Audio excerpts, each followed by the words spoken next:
Novedades en cardiopatía isquémica. Esto es la trampa para poder venir a veros, porque realmente hay un montón de novedades y muchísimas cosas. Yo creo que la novedad sería que no hubiera novedad, ¿no? En cardiopatía isquémica, un campo que es tan amplio y que además siempre genera más investigación y cosas nuevas. Sabéis que hay unas guías nuevas de síndrome coronario crónico y desde hace incluso la semana pasada la AJA nos propone incluso una nueva denominación. Los que no teníamos muy claro el síndrome coronario crónico, pues todavía proponen otro nombre, que es definir la cardiopatía isquémica como los que tienen realmente lesiones obstructivas y genera un daño miocárdico por lesiones obstructivas, y los que no tienen lesiones obstructivas y los que hay que hacer el tratamiento médico después de definir bien cuál es el problema que genera esos síntomas sobre todo.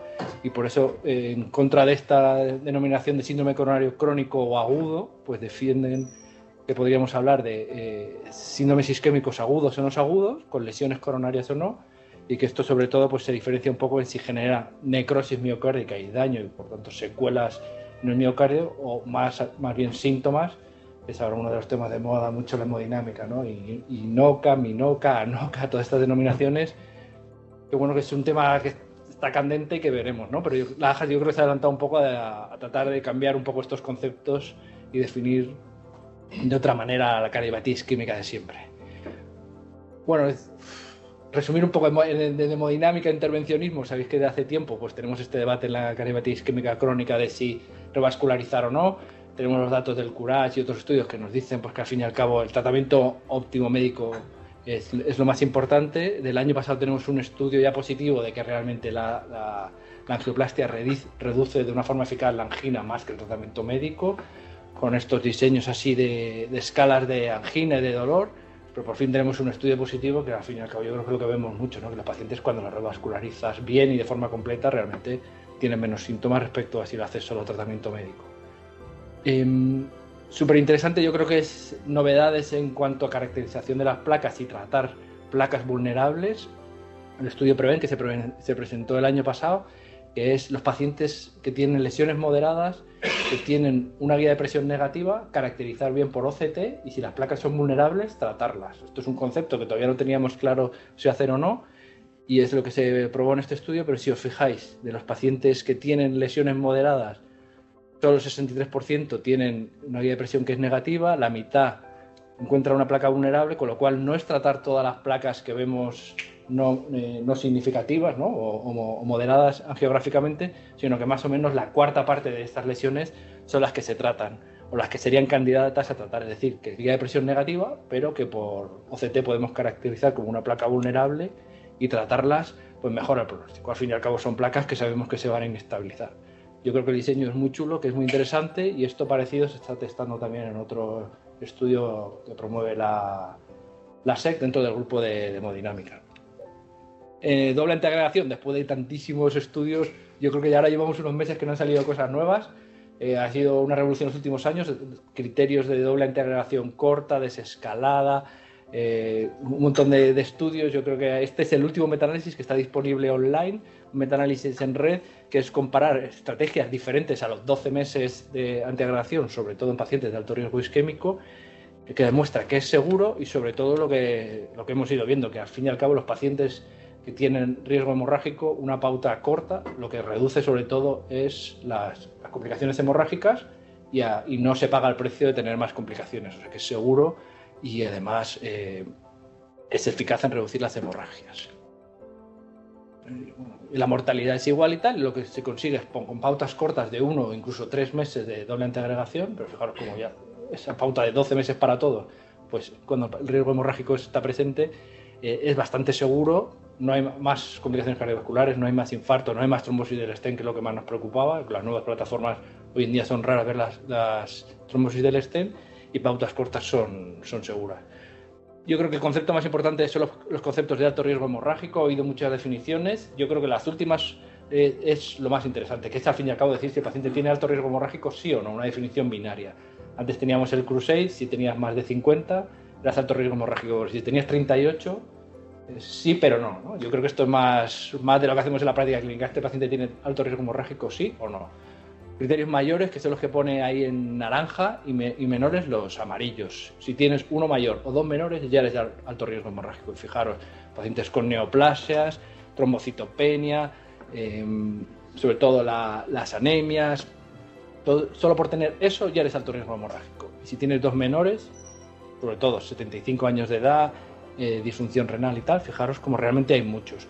Más o menos, esto yo creo que es la avaliación de una de las más grandes, que son 10.000 pacientes sometidos a cateterismo, pues más o menos el 40% de los pacientes ingresados que se van a cateterismo y que están ingresados por un síndrome coronario agudo, más o menos el 40% se pueden clasificar como alto riesgo hemorrágico. Y como veis, pues esos pacientes pues tienen más sangrado, pero también tienen más complicaciones cardiovasculares, y yo creo que son realmente los pacientes de más alto riesgo en el momento del infarto.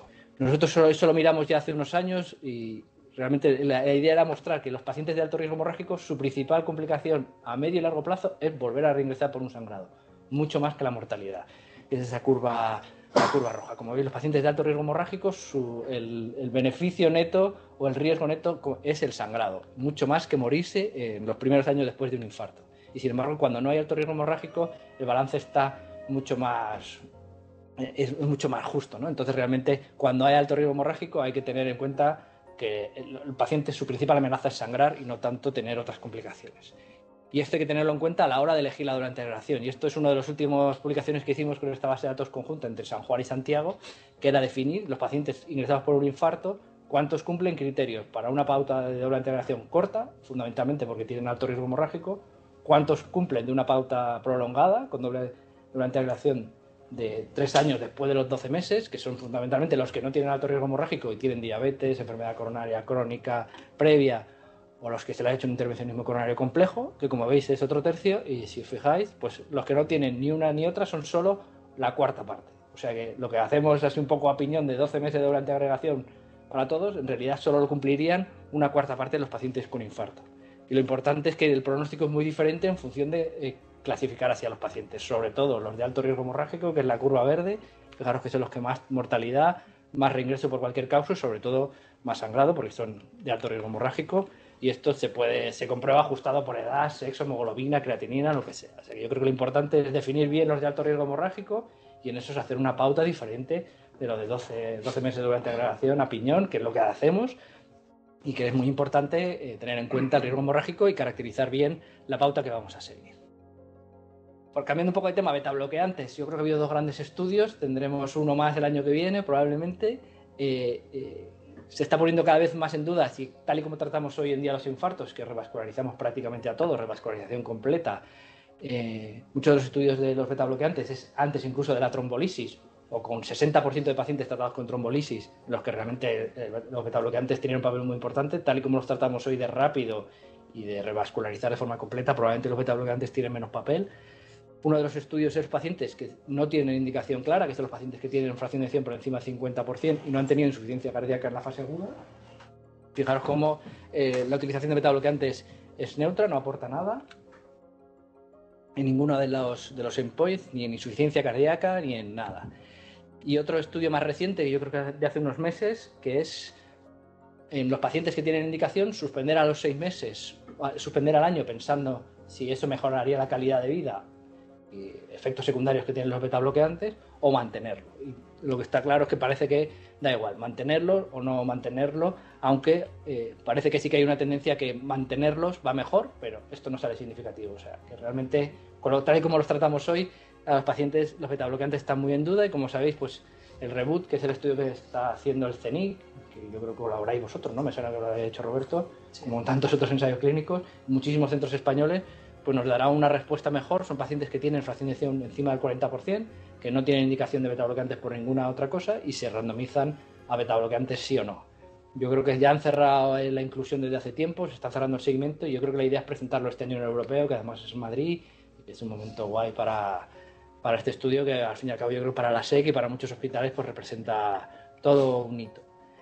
Y a mí una de las cosas que más me gusta y lo que más me obsesiona es qué es lo que pasa con la cardiopatía isquémica, qué es lo que hace que un paciente cambie y empiece a ser un paciente con insuficiencia cardíaca, qué es lo que hace la transición de ese paciente que ingresa, le ponemos un stent que va fenomenal y años después de repente vuelve y es otra cosa, ¿no? Tiene ya disfunción ventricular o tiene insuficiencia cardíaca, cambiamos, ya no tenemos claro si hay que utilizar estatinas o no, tenemos que cambiar mucho de los fármacos y realmente el perfil clínico de los pacientes cambia mucho. Yo creo que este es un campo que todavía no tenemos muy claro, tenemos muy claro cómo tratar el infarto, pero que lo que pasa a largo plazo, las consecuencias, todavía tenemos mucho que averiguar y creo que es muy importante lo que hacemos en la fase aguda. Lo hacemos muy rápido, creo que lo hacemos muy bien, pero tenemos que tener en cuenta lo que les pasa a más largo plazo. Realmente el tener un killing más de 1, o sea, tener insuficiencia cardíaca en la fase aguda, ese infarto que muchas veces nada, pues hemos puesto un poco de Segurir por la noche y ya va bien y tal, eso es uno de los predictores más importantes de insuficiencia cardíaca y de mortalidad a largo plazo. Una cosa tan sencilla como el killing, parecido a la clase NIHA en la insuficiencia cardíaca, tiene una importancia muy importante, o sea, en un valor pronóstico importante a largo plazo. Fijaros, estos son esta base de datos que teníamos más de 8.000 pacientes, más de 5 años seguidos, como el tener insuficiencia cardíaca en la fase aguda del infarto predice la mortalidad de una forma muy importante, independientemente incluso de la fracción de eyección. Los pacientes que tienen fracción de eyección normal, pero hacen insuficiencia cardíaca en la fase aguda del infarto, tienen más mortalidad, y al revés, los pacientes que tienen disfunción ventricular, pero tienen un KILIP-1 también. Son las dos cosas más importantes. De hecho, incluso nos lanzamos a hacer un poco este score con un método estadístico un poco casero, pero bueno, tratar de predecir qué pacientes con las características de la fase aguda del infarto podríamos predecir y seguir de una forma más cercana para ver si hacen insuficiencia cardíaca y desde luego tratarla mucho antes, sobre todo con unidades de insuficiencia cardíaca o revisiones muy precoces. Y con las características clínicas del infarto pues se puede hacer esta escala que es bastante decente y como veis cuando tienen los pacientes varias características, más de 5 puntos en este score, pues más del 50% reingresan los 3 siguientes años por insuficiencia cardíaca. Y esto pues podría ser una utilidad en el momento del alta y de hecho esto hemos intentado validarlo con algunas unidades que tienen seguimiento más precoz, ¿no? Y luego otro escenario importante son estos pacientes que tienen fracción de eyección por encima del 50%, que muchas veces tienen solo un vaso, revascularizamos completo y decimos, bueno, este paciente es de súper bajo riesgo. Aquí ahora estamos en un modelo muy diferente, pero en muchos hospitales es este paciente 12 meses de doble integración y seguimiento con la atención primaria, porque este paciente no le va a pasar nada y no tenemos realmente mucho que hacer, ni rehabilitación cardíaca, ni tal, ¿no? Pues fijaros como en los pacientes que tienen fracción de eyección por encima del 50%, el riesgo de tener insuficiencia cardíaca es más alto que el de morirse hasta cuando se cruzan las curvas a partir de los 7 o 8 años. O sea que realmente la insuficiencia cardíaca es su amenaza número 1, sobre todo los pacientes más mayores. Los pacientes de más de 75, no tanto los de más de 65, pero por encima de 75, fijaros la curva azul, su principal amenaza es un reingreso por insuficiencia cardíaca y ahí, como sabéis, pues cambia mucho el perfil clínico y la evolución de los pacientes que empiezan a reingresar, tenemos que hacer muchos cambios de medicación y su calidad de vida claramente empeora. O sea, los pacientes que tienen revascularización completa, fracción de eyección por encima del 50%, realmente hay que tener en cuenta el riesgo de insuficiencia cardíaca, que como veis, pues es una de las cosas que marca su pronóstico. Entonces, ¿cómo predecirlo bien? Uno de los aspectos más importantes, y esto yo creo que a la gente de imagen le gusta un montón, que es el remodelado, ¿no? Como los pacientes que hacen un infarto, que hacemos la ecografía que es prácticamente normal, una zona muy localizada de alteración de la contractilidad segmentaria, que con el tiempo hace un remodelado y evoluciona a la disfunción ventricular, al crecimiento de las cavidades y al fin y al cabo el perfil clínico de insuficiencia cardíaca. Nosotros desde hace mucho tiempo pedíamos el BNP en la fase aguda del infarto y no teníamos muy claro qué pasaba o no. Cuando actualizamos el seguimiento sí que vemos que el BNP al fin y al cabo es un marcador de insuficiencia cardíaca que aunque clínicamente a veces no la detectamos o no la ocultamos al paciente correctamente o el paciente no se queja de disnea, pero cuando el BNP está elevado, las probabilidades de mortalidad en la fase hospitalaria y de tener insuficiencia cardíaca en la fase hospitalaria son muy altas y sobre todo el desarrollar insuficiencia cardíaca en los primeros años después del alta, independientemente de la edad, ajustado por la edad o lo que sea. O sea que medir el BNP, que es una cosa que tenemos muy interiorizada en urgencias, el paciente con insuficiencia cardíaca, en el infarto también tiene un valor pronóstico muy importante. Y lo mismo también para el remodelado. Con las técnicas que tenemos hoy en día, sobre todo la resonancia, cada vez está más extendida, se ha visto que hasta el 60% de los pacientes tienen en los entre 3 y 6 primeros meses un crecimiento de la cavidad y en la fase inicial del remodelado, que se define a veces como solo un aumento del 20% del volumen telediastólico. Y si miráis, el remodelado aparece de forma muy precoz en los 6 primeros meses en un porcentaje muy alto de pacientes. Y interesante es que el remodelado en sí mismo no es un factor pronóstico de mortalidad, pero sí que es el principal predictor de tener insuficiencia cardíaca. Así que probablemente primero hay un remodelado y eso hace que el paciente tenga insuficiencia cardíaca y la mortalidad, ¿no? Así que yo creo que lo importante es detectar qué pacientes se remodelan precozmente, cada vez tenemos más claro hacer revisiones precoces. Ahora las guías nos dicen con lo del colesterol, pero yo creo que es una oportunidad para repetir la ecografía a los 3-6 meses a todos los pacientes y ver qué paciente empieza a cambiar, y que probablemente ahí hay que cambiar un poco la visión de ese paciente y ver que su amenaza es que está empezando a tener insuficiencia cardíaca. Y este es el último proyecto que hicimos en el Hospital San Juan, gracias a la comunidad, a una beca en común con la Universidad Miguel Hernández, que nos permitió hacer algunos marcadores de insuficiencia cardíaca en la fase aguda del infarto, que es una cosa pensamos en un momento que era novedosa, luego nos ha costado muchísimo publicarlo, gracias a que Julio Núñez nos ha ayudado mucho con la estadística y con sus comentarios, lo acabamos de publicar, pero al fin y al cabo lo que hicimos fue 4 grupos, eran pacientes controles que ingresaban para un marcapasos, para una cardioversión, por un dolor torácico que luego no tenía ni daño miocárdico ni nada, pacientes que tenían un síndrome coronario agudo sin insuficiencia cardíaca, pacientes con síndrome coronario agudo e insuficiencia cardíaca, y el cuarto grupo que eran los pacientes con insuficiencia cardíaca congestiva, y les medimos el BNP y el CA125, que son marcadores que se pueden pedir a la práctica clínica, la proteína C reactiva también como un marcador de inflamación, y los 3 marcadores que nos hicieron en la universidad, que son el ST2, la galectina 3 y la proadenomodulina, que yo os confieso que no lo conocía, esto fue idea de Julio y es el único que no nos ha salido así especialmente bien, pero bueno, estos son marcadores que son más difíciles de hacer porque es una técnica muy manual con un ELISA, pero en las universidades pues están bastante acostumbrados a hacerlo y gracias a ello pudimos sacar esto adelante. Realmente conseguimos una beca que se fue todo el dinero a hacer estos biomarcadores. Y lo que hicimos fue hacer eco a los pacientes con síndrome coronario agudo en la fase hospitalaria, como hacemos, pero a todos repetirles el eco en los 3 primeros meses para ver qué paciente cambiaba los diámetros, caía la fracción de eyección y definir bien qué paciente tenía algo de remodelado. Entonces lo primero que vimos de forma interesante en estos grupos, control, infarto sin insuficiencia cardíaca, infarto con insuficiencia cardíaca o insuficiencia cardíaca, claramente como veis el NT-proBNP en cada grupo es un poco más alto, con pacientes cada vez peores, pero el CA125, que es el marcador, seguro que habéis oído todas las publicaciones de Julio, que es un marcador de congestión periférica, solo aparece en los pacientes con insuficiencia cardíaca. En los infartos tiene un aumento de presión, probablemente por la disfunción aguda, pero no da tiempo a que haya congestión fuera, ¿no? Sobre todo periférica, y realmente si lo pensáis casi nunca vemos edemas ni ascitis en el infarto, salvo cuando está ya realmente catastrófico, y eso lo vemos muchas veces en pacientes con insuficiencia cardíaca. El ST, que es un marcador de fibrosis, está aumentado en los pacientes con infarto e insuficiencia cardíaca, un poco más en los pacientes con infarto, pero no en los controles. Aquí hay menos diferencias, y parecido también en estos otros marcadores que son de insuficiencia cardíaca, de daño miocárdico, sobre todo de fibrosis, no de daño agudo, sino de fibrosis. Los pacientes con insuficiencia cardíaca son los que están claramente peor, los infartos parece que no tanto, o sea que tenemos ahí un campo importante para prevenir ese daño miocárdico más allá de la isquemia y la proteína C reactiva, que está sobre todo más elevada en los pacientes con infarto e insuficiencia cardíaca aguda, que esto es algo que clínicamente esperábamos, ¿no? Realmente somos pacientes que tienen una inflamación, además por un proceso muy, muy agudo, ¿no? Y lo que encontramos es que realmente el CA25 era el único, que es el más barato, por cierto, que es súper barato de hacer, porque creo que vale 1,80 € de hacer, comparado con los otros que nos hemos gastado todo el dinero de la beca en hacerlo, y es un trabajo manual mucho más complejo. El CA125 es el que mejor predice que los pacientes crezca el volumen telediastólico, o sea que se empiece a remodelar y que también caiga la fracción de eyección en un periodo tan corto como 3 meses. O sea que una medición tan sencilla como el CA125, que ahora en la insuficiencia cardíaca está súper de moda, yo creo que vino Marta Cobo y seguro que os diría algo, Julia tiene yo creo que 100 publicaciones solo de esto, pero realmente el marcador más barato, incluso más barato que el BNP, que vale entre 8 y 10 euros, el CA125 es todavía más barato, pedirlo a los pacientes que ingresan por infarto define bastante bien qué paciente va a empezar a ir mal, ¿no?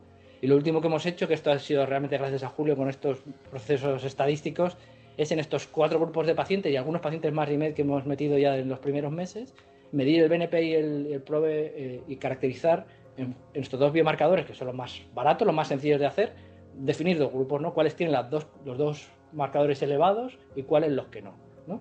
Y esto en el seguimiento, bueno, y caracterizar bien, ¿no? Entonces, fijaros, más o menos 1/3 de los pacientes que tienen un síndrome coronario agudo de insuficiencia cardíaca son más parecidos a los pacientes con insuficiencia cardíaca que a los controles, ¿no? Que es este grupo rojo. O sea, que están en un grupo, en un clúster 2, es decir, que tienen un perfil de biomarcadores más parecidos a la insuficiencia cardíaca que al infarto, ¿no? Por decirlo así. Y realmente los pacientes con insuficiencia cardíaca, la mitad tienen muchos biomarcadores y la otra, los otros no, que son el grupo azul. Y esto a 6 meses claramente marca el pronóstico. Es que es lógico, ¿no? Al fin y al cabo, que tienes 2 biomarcadores de insuficiencia cardíaca elevada, tu riesgo de reingresar por insuficiencia cardíaca o incluso morir por causa cardiovascular a los 6 meses se dispara respecto a los que no tienen la elevación de estos biomarcadores, que como os digo son los más baratos y los más sencillos de pedir. Incluso el CA-125 se puede hacer también en urgencias. Entonces, realmente, ¿cómo tratar? Después de toda esta historia, realmente, si lo pensáis, tenemos bastante poca evidencia. Estas son algunos de los estudios tan antiguos del 90-93 con IECAS, y fijaros como algunos pacientes tenían solo 33% de trombolisis, en otro estudio ni menciona porcentaje de trombolisis, el otro 45%, o sea, son realmente pacientes muy diferentes a los que vemos hoy en día, pero que demostraron que los IECAS en el paciente con infarto e insuficiencia cardíaca o disfunción ventricular mejora el pronóstico.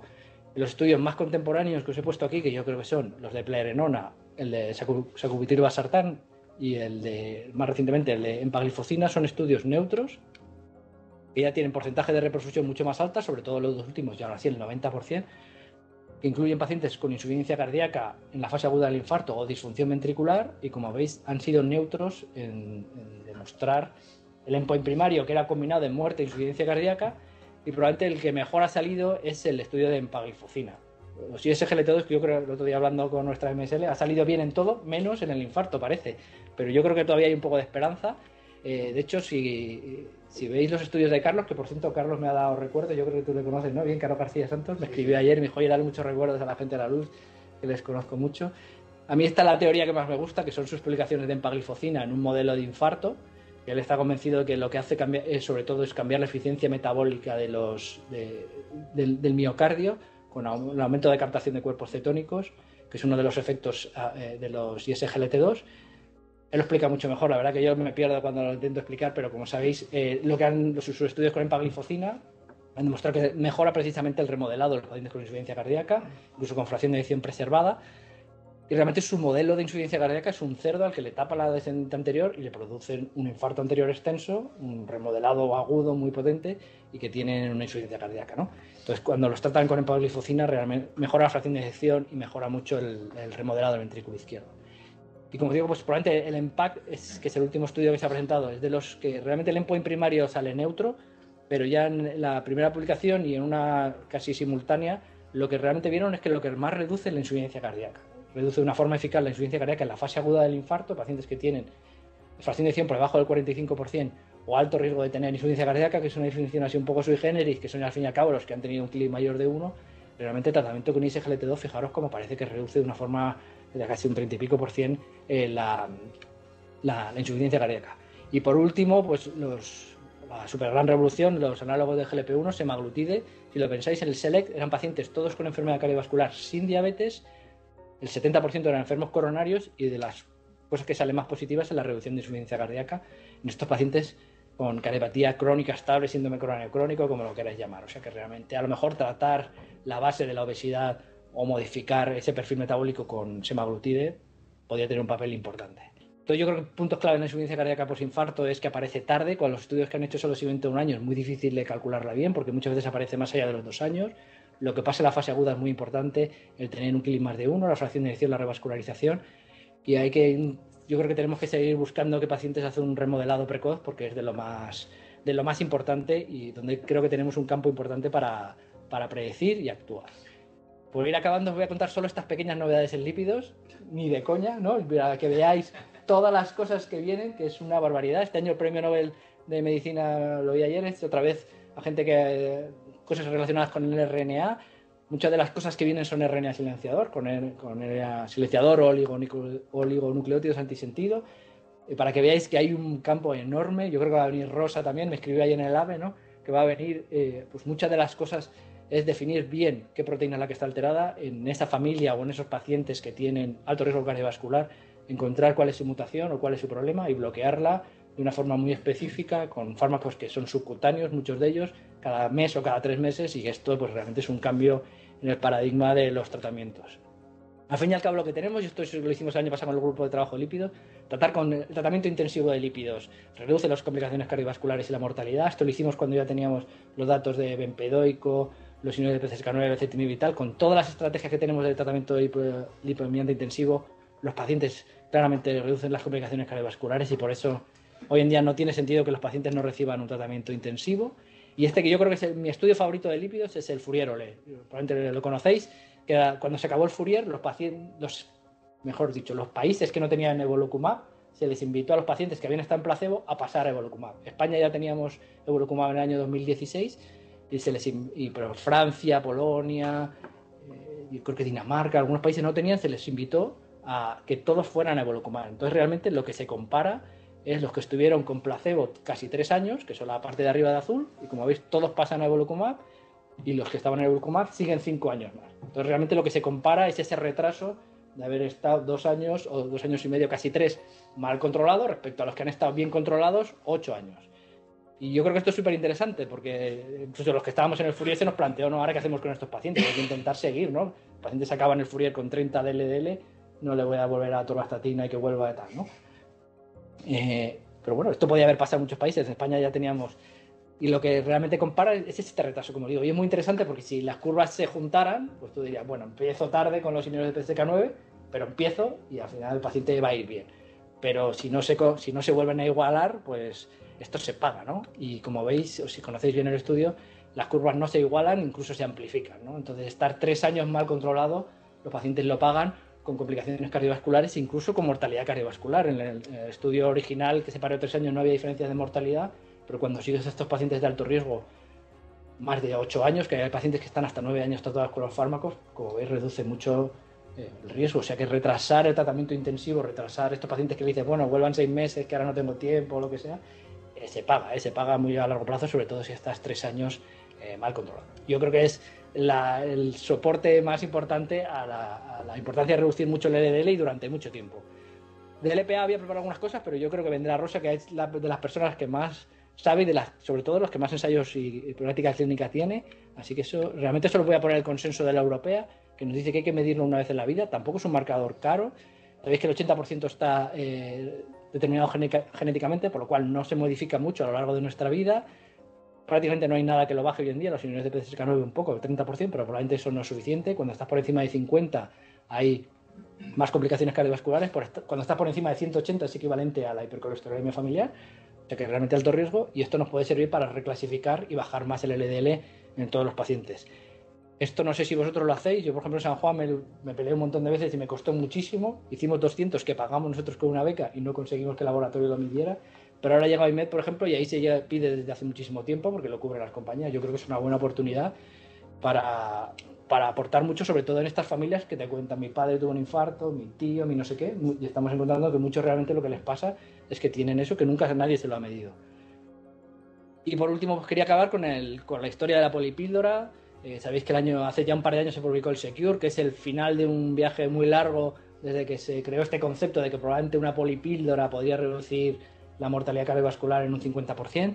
Que fue un concepto que quedó ahí, pero gracias a Ferrer, que es una compañía española, consiguió hacerse una polipíldora que funcionara, porque tener aspirina, que es un ácido, como os imagináis, el ácido se lo come todo, y encontrar una formulación que incluyera aspirina y lo que fuera, pues ha costado mucho. Y sabéis que tenemos el estudio con Trinomia, que se publicó en el New England 2022, que también está hecho por el CENIC, y José María Castellano, que es residente pequeño mío, por eso estoy en el ensayo clínico yo también.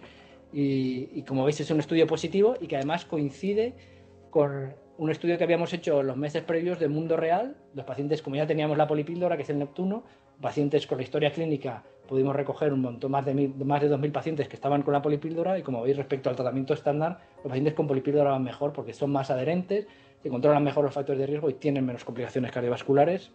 Es una base de datos de mundo real muy potente que, bueno, yo creo que llevamos 4 o 5 publicaciones y funciona porque reduce los recursos, reduce sobre todo los diabéticos, las complicaciones cardiovasculares, los pacientes tienen menos consultas, mejor control de factores de riesgo, y al fin y al cabo los pacientes van bien. Entonces, por ir acabando conclusiones, yo creo que es importante definir todavía los pacientes prioritarios para betabloqueantes. Con lo que hacemos hoy en día, he tratado de mostraros que probablemente tenemos que saber bien a qué paciente hay que darle los betabloqueantes. Yo sigo creyendo que hay muchos pacientes que le van muy bien los betabloqueantes. El papel clave del alto riesgo hemorrágico y la seguridad de pautas cortas, o por lo menos diferentes a los 12 meses de doble integración estándar, que es lo que hemos hecho yo creo que bien durante mucho tiempo, pero que cuando integramos bien el alto riesgo hemorrágico, y por el contrario, los que no tienen alto riesgo hemorrágico, hacer pautas diferentes a los 12 meses con pautas prolongadas es muy interesante y mejora el pronóstico. El reto de la prevención de la insuficiencia cardíaca a largo plazo, que al fin y al cabo es una de las cosas que más nos está viniendo, cada vez más pacientes con insuficiencia cardíaca. Identificar bien los pacientes con infarto y durante el seguimiento que van a cambiar su evolución. el papel clave de obesidad e inflamación. Esto es un campo nuevo que estamos cada vez aprendiendo más. Todo el pipeline que tiene semaglutide es enorme y yo creo que aprenderemos muchísimo más en los próximos años.